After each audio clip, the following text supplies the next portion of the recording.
Imagine you have $100,000 available.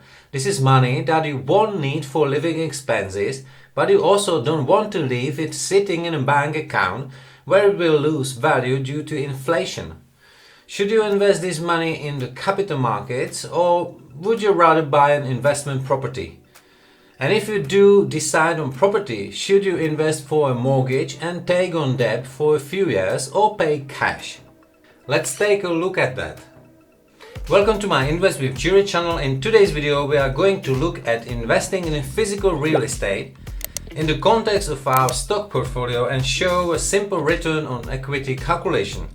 In a recent video on real estate investing, I addressed the question on whether or not physical real estate management is more of a business than an investment. Once you buy a property, you have to renovate it, manage it regularly, keep up with the legal issues of renters, take care of tenants, urge unpaid rent, or deal with the taxes associated with the rental property.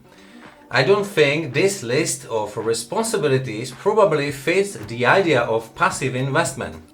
In the video I recommended for most people investing in so-called REITs that specialize in property management. Once you invest in a REIT, you only care about the price movement and any dividends. And another advantage I see here, it takes weeks to months to monetize a physical property. If you sell a REIT stake, you have the money in the broker's account almost immediately. If your stock portfolio exceeds $100,000, consider investing in a physical real estate. Why?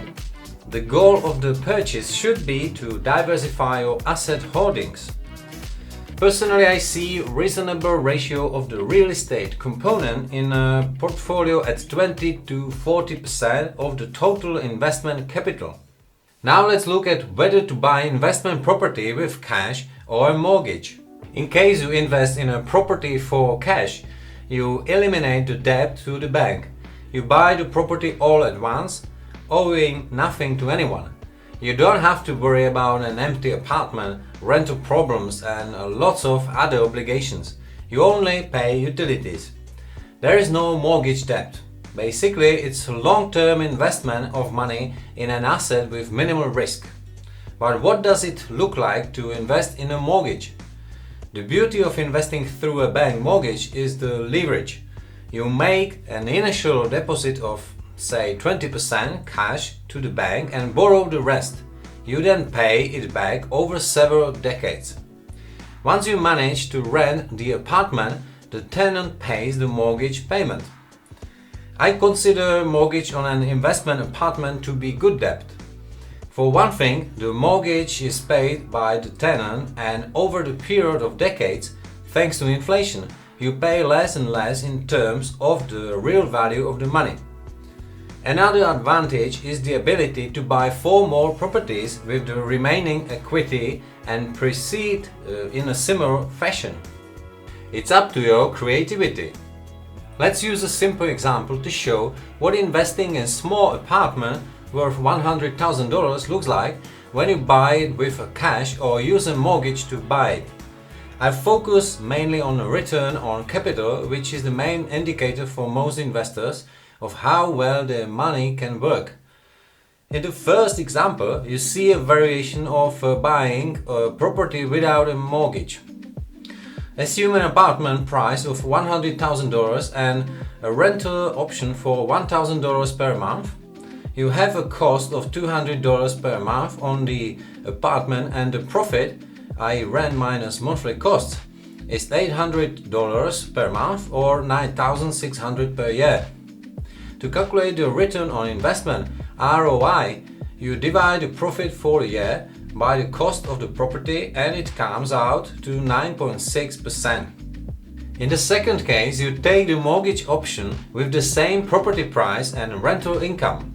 At one time, you will only have to pay $20,000 out of your pocket, equivalent to 20% of the property price, and borrow the remaining $80,000 on a mortgage with a payment of $300 per month. You will be paying it off for about 25 years. Your monthly cost will be $200 plus $300 mortgage payment and that equals $500 per month.